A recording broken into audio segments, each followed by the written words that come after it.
quand on est rentré au pont, à ma promo, on s'est rencontré avec un autre garçon qui s'appelait Anthony Gertler, puis assez vite après avec Stéphane Plat. Et on a constitué un trio avec une idée, un rêve qui était de se dire, un peu fou au départ, c'est parti comme ça, spontanément. Et si on organisait la prochaine fête des ponts, le gala des ponts annuel qui avait lieu. Et nous, on avait un rêve, en toute modestie, qui était de se dire, et pourquoi pas faire la fête des ponts au château de Versailles. Et on s'est lancé dans cette idée.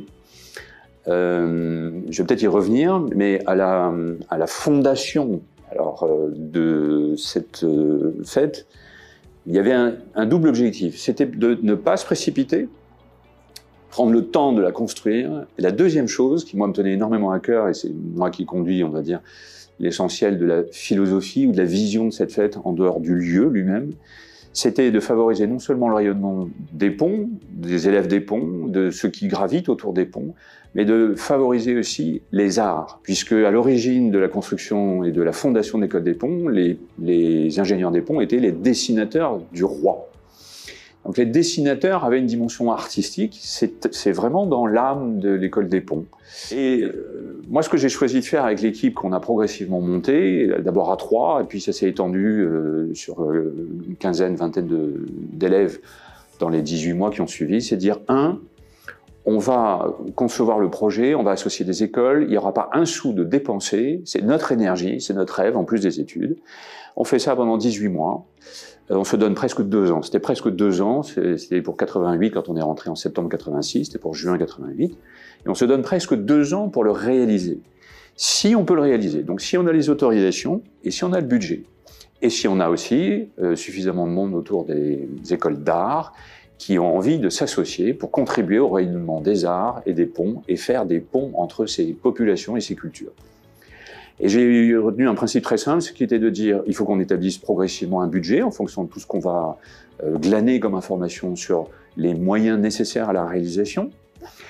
Il faut qu'on puisse continuer à rêver et faire rêver et avoir une écoute de ce que les écoles d'art pourraient nous proposer, parce qu'on ne va pas tout inventer nous. Et il y a eu beaucoup d'écoles. Au total, il y a eu 52 écoles d'art qui ont été associées. Et il y a eu à peu près 70 entreprises aussi associées.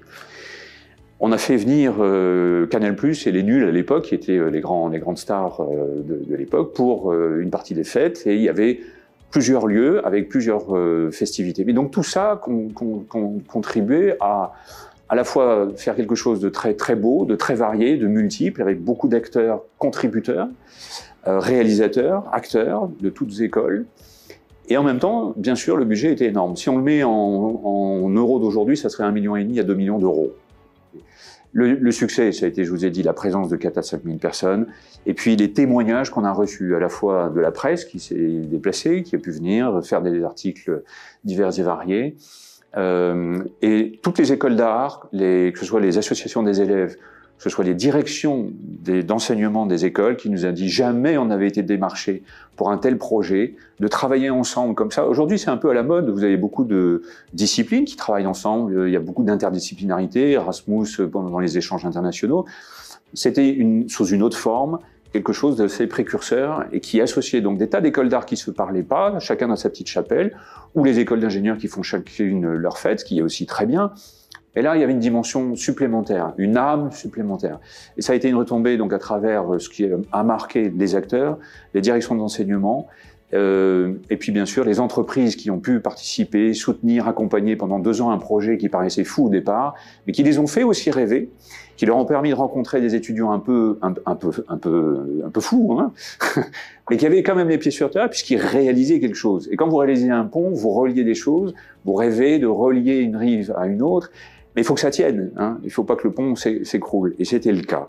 Donc je crois que pour l'ensemble des contributeurs, des acteurs de tous âges, les entreprises, les écoles d'art, la direction des ponts et les étudiants de toute origine qui ont pu venir aussi faire la fête, eh bien, ils ont un souvenir qui reste en profondeur. Je crois qu'on en parle régulièrement encore des années après de cette fête.